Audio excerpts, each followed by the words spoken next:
ഇന്ന് രാവിലെ സംഭവിച്ച അപകട വാർത്തയുടെ വിശദാംശങ്ങളിലേക്ക് തന്നെയാണ് നമുക്ക് പോകേണ്ടത്. വിശദമായി തന്നെ അതിന്റെ വിവരങ്ങൾ അറിയേണ്ടതുണ്ട്.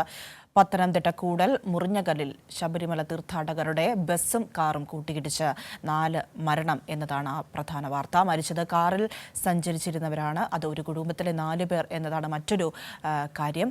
കോന്നി മല്ലശ്ശേരി സ്വദേശികളായ മത്തായി ഈപ്പൻ, അനു, നിഖിൽ, ബിജു പി ജോർജ് എന്നിവർക്കാണ് ഈ ദാരുണാന്ത്യം സംഭവിച്ചത്.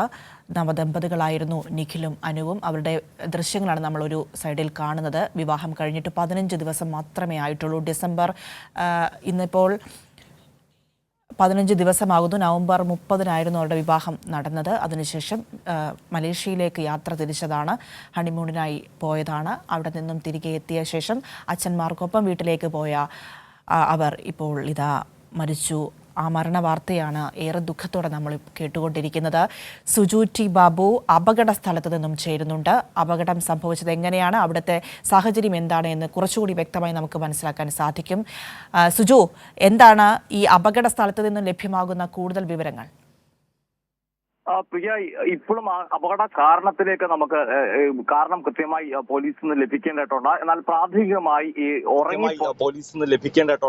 പ്രാഥമികമായി ഉറങ്ങിപ്പോയതാകാം കാരണം. അതായത് ഈ മല്ലശ്ശേരി സ്വദേശികൾ വാഹനം ഓടിച്ചെത്തിയവർ ഉറങ്ങിയതാകാം കാരണമെന്നാണ് ഇപ്പോഴും പോലീസ് പറയുന്നത്. എന്നാൽ ഇതിന്റെ കൃത്യമായ കാരണം കണ്ടെത്തുന്നത് ശാസ്ത്രീയമായ പരിശോധന ആവശ്യമാണ്. അതുപോലെ തന്നെ CCTV ദൃശ്യങ്ങൾ ഉൾപ്പെടെ പരിശോധിക്കണം. അതുപോലെ ബസിന്റെ ഡ്രൈവറുടെ മൊഴി നിർണായകമാണ് ഇതിൽ അപകട കാരണം കണ്ടെത്തുന്നതിലേക്ക് നയിക്കേണ്ടത്. ഇന്ന് പുലർച്ചെ ഇപ്പോൾ പ്രിയ സൂചിപ്പിച്ചപോലെ തന്നെ നവദമ്പതികൾ ഉൾപ്പെടെയുള്ള കുടുംബം സഞ്ചരിച്ച വാഹനമാണ് ഈ ആന്ധ്രാപ്രദേശ് സ്വദേശികൾ സഞ്ചരിച്ച അയ്യപ്പ ദർശനം കഴിഞ്ഞ് മടങ്ങിയെത്തുന്ന വാഹനത്തിലേക്ക് ഇടിച്ചു കയറിയത്. അതിനെ തുടർന്നാണ് ഒരു കുടുംബത്തിലെ തന്നെ 4 ആളുകൾ മരണപ്പെട്ടിരിക്കുന്നത്. ഇവർ തിരുവനന്തപുരം എയർപോർട്ടിൽ നിന്ന് തിരികെ വരുമ്പോഴാണ് ഈ സംഭവം ഉണ്ടാകുന്നത്. ഇതിൽ നവംബർ 30-നായിരുന്നു അനുവിന്റെയും നിഖിലിന്റെയും വിവാഹം. അതിനുശേഷം ഇവർ മലേഷ്യയിലേക്ക് വിനോദയാത്രയ്ക്കായി പോയതായിരുന്നു. അതിനുശേഷം ഇന്ന് പുലർച്ചെ തിരികെ എത്തുകയും തിരുവനന്തപുരം എയർപോർട്ടിലാണ് തിരിച്ചെത്തിയത്. അതിൽ മത്തായി ഈപ്പൻ, അനു, നിഖിൽ, ബിജു പി ജോർജ് എന്നിവരായിരുന്നു ഈ വാഹനത്തിലുണ്ടായിരുന്നത്. ഒരു കുടുംബത്തിലെ തന്നെ 4 ആളുകളാണ്. നിഖിലിന്റെ അച്ഛനാണ് മത്തായി ഈപ്പൻ, അനുവിന്റെ അച്ഛൻ ബിജു പി ജോർജ് എന്നിവരാണ് മരിച്ചിരിക്കുന്നത്. ഈ അപകട സംഭവം വലിയ ശബ്ദം കേട്ട പ്രദേശവാസികളാണ് ആദ്യം ഓടി സ്ഥലത്തേക്ക് എത്തുന്നത്. അവരെത്തുമ്പോൾ വാഹനം പൂർണ്ണമായി തകർന്ന നിലയിലായിരുന്നു. പിന്നീട് അതിൽ നിന്ന് വെട്ടിപ്പൊളിച്ചാണ് ഈ വാഹനത്തിനുള്ളിൽ ആളുകളെ എടുത്തത്. വലിയ ശബ്ദം കേട്ടു എന്നാണ് ദൃക്സാക്ഷികൾ അല്ലെങ്കിൽ ഈ സംഭവ സ്ഥലത്തേക്ക് ആദ്യം ഓടിയെത്തിയ ആളുകൾ പറയുന്നത്. തുടർന്ന് രക്ഷാപ്രവർത്തനം നടത്തുകയായിരുന്നു. അനുവിന് മാത്രമായിരുന്നു ആ സംഭവ സ്ഥലത്ത് വെച്ച് ജീവനുണ്ടായിരുന്നു. തുടർന്ന് അനുവിന് ഏറ്റവും പെട്ടെന്ന് തന്നെ ആശുപത്രിയിലേക്ക് എത്തിച്ചു. എന്നാൽ ആശുപത്രിയിൽ എത്തിയ ശേഷം അനു മരണപ്പെടുകയായിരുന്നു. സംഭവ സ്ഥലത്ത് വെച്ച് തന്നെയാണ് അനുവിന്റെ ഭർത്താവ് നിഖിലും നിഖിൽ, അതുപോലെ ബിജു പി ജോർജും മത്തായി ഈപ്പനും മരണപ്പെടുന്നത്. പ്രിയ ആദ്യം മുതൽ തന്നെ പറയുന്നത് പോലെ തന്നെ ഈ പുലർച്ചെ ഉണ്ടായ അപകടം വാർത്തയിലാണ്. ഇന്ന് കേരളം ഉണരുന്നു എന്ന് പറയാം. എല്ലാ മാധ്യമങ്ങളും ഈ വാർത്ത തന്നെയാണ് ആദ്യം കൊടുത്തത്. വളരെ ദുഃഖകരവും വേദനാജനകമായ അല്ലെങ്കിൽ അത്യന്തം ദുഃഖകരമായ ഒരു വാർത്ത തന്നെയാണ് രാവിലെ നമുക്ക് ഈ പങ്കുവെക്കുന്നുണ്ടായിട്ട് വരുന്നത്. കാരണം ഇത്തരം ഒരു സംഭവം, അതായത് വീട്ടിൽ നിന്ന് ഏതാണ്ട് 10 കിലോമീറ്റർ, ഇപ്പം ആ സ്ഥലത്തെ വാർഡ് മെമ്പറും അവരുടെ അടുത്ത കുടുംബ സുഹൃത്തു കൂടിയായ ആളുകൾ രാവിലെ നമുക്ക് കൈരളി ന്യൂസിനോട് നടത്തിയ പ്രതികരണത്തിൽ നിന്ന് വ്യക്തമാകുന്നത് ഏതാണ്ട് മുറിഞ്ഞകല്ലിൽ നിന്ന് മല്ലശ്ശേരി വരെ 10 കിലോമീറ്റർ മാത്രമാണ് ദൂരം. ഇപ്പോൾ നമ്മൾ എത്തിയ താലൂക്ക് ആശുപത്രി, കോന്നി താലൂക്ക് ആശുപത്രി ഏതാണ്ട് 5 കിലോമീറ്റർ അപകടം നടന്ന സ്ഥലത്ത് നിന്ന്, അതായത് ഒരു 5 കിലോമീറ്റർ അകലെ പോലും ആശുപത്രിയിലേക്ക് എത്തിക്കാൻ സാധിച്ചിരുന്നില്ല. ആ സംഭവ സ്ഥലത്ത് തന്നെ വെച്ച് മരണം സംഭവിക്കുന്ന 3 ആളുകൾക്ക്.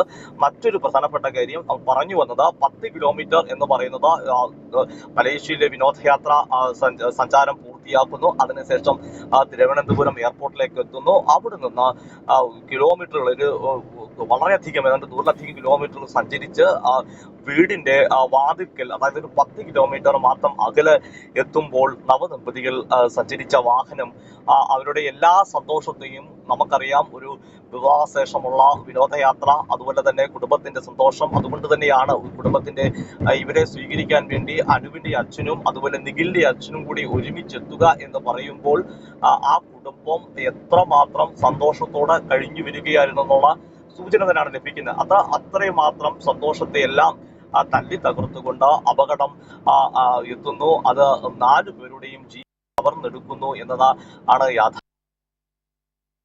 അതോടുകൂടി തന്നെ ിരിക്കുന്നു. ഞാൻ മനസ്സിലാക്കുന്നത് അത് ആ കുടുംബത്തിന്റെ ബന്ധുക്കൾ മാത്രമല്ല, ആ സമീപ പ്രദേശത്തുള്ള ആളുകൾ ഉൾപ്പെടെയാണ് അവിടെ എത്തിയിരിക്കുന്നത്. അവരുടെ എല്ലാം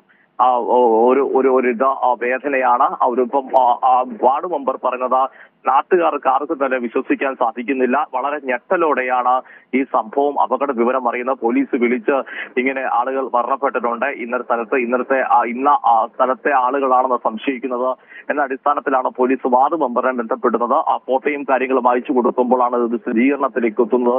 ഇന്ന ആളുകൾ തന്നെയാണെന്നുള്ള കാര്യത്തിൽ. അതിനുശേഷം ആ വിവരം അറിഞ്ഞ് എത്തുന്ന ആളുകളെയാണ് നമ്മൾ ആശുപത്രിക്ക് മുന്നിലേക്ക് കണ്ടത്. പലർക്കും സംസാരിക്കാൻ പോലും പറ്റാത്തത്രം വേദനയോടെ നിൽക്കുന്ന ഒരു കാഴ്ച. വിങ്ങിപ്പൊട്ടുകയല്ലാതെ അവരെ സംബന്ധിച്ചോളം മറ്റൊന്നും ഇപ്പോൾ അവർക്ക് സാധ്യമല്ല. അത്രയ്ക്ക് ദുഃഖകരമായ സംഭവം തന്നെയാണ്. കാരണം അപ്പോൾ നമ്മളോട് സംസാരിച്ച ആളുകൾ പറഞ്ഞത് 2 കുടുംബത്തെയും അറിയാം. മാത്രമല്ല ആ വിവാഹ ചടങ്ങിലും അതിന്റെ സൽക്കാരത്തിലും അതിന്റെ വിരുന്നിലും പങ്കെടുത്തിരുന്നു എന്നാണ് സൂചിപ്പിക്കുന്നത്. അതായത് 15 ദിവസം മുമ്പ് നടന്ന വിവാഹം എന്ന് പറയുമ്പോൾ ആ നാട്ടിലുള്ള ആളുകൾക്കെല്ലാം അവരുടെ മനസ്സിലേക്ക് ആ ദൃശ്യങ്ങൾ ഓടിയെത്തും. അത്രമാത്രം ഇത് നടന്നിട്ട് വിവാഹം നടന്നത് 15 ദിവസം മാത്രമെന്ന് പറയുമ്പോൾ അധികം ദിവസമായിട്ടില്ല. ആരുടെയും മനസ്സിൽ നിന്ന് ആ വിവാഹ ചടങ്ങിന്റെയോ അല്ലെങ്കിൽ അതിന്റെ ഓർമ്മകളോ മായുന്നതിന് മുമ്പ് തന്നെയാണ് ഇത്തരം ഒരു സംഭവം നടന്നിരിക്കുന്നത്. അതാണ് നമ്മളോട് പ്രതികരിച്ച ആളുകളുടെ അവരുടെ ഒരു പ്രതികരണത്തിൽ നിന്ന് തന്നെ ആ കാര്യങ്ങൾ നമുക്ക് മനസ്സിലാക്കാൻ സാധിക്കുന്നത്. അത്ര വലിയ ഒരു ദുഃഖവും ബുദ്ധിമുട്ടുകളും അല്ലെങ്കിൽ വേദനയും. നമ്മളിപ്പോൾ ഈ അപകടം നടന്ന സ്ഥലത്തേക്ക് എത്തുകയാണ്. ഇപ്പൊ നമുക്ക് അതിന്റെ ദൃശ്യങ്ങളിലേക്ക് കടക്കാവുന്നതാണ്. ഉടൻ തന്നെ ആ സംഭവ സ്ഥലത്തേക്ക് നമ്മൾ എത്തിയിട്ടുണ്ട്. ഇപ്പോഴും ഇവിടെ ആളുകൾ നിൽപ്പുണ്ട്. സംഭവ സ്ഥലത്ത് രക്ഷാപ്രവർത്തനം എത്തിയ ആളുകൾ ഉൾപ്പെടെയുള്ളവർ ഉണ്ടാകാമെന്ന ഒരു അനുമാനത്തിലേക്കാണ് നമ്മൾ കടക്കുന്നത്. പ്രിയ.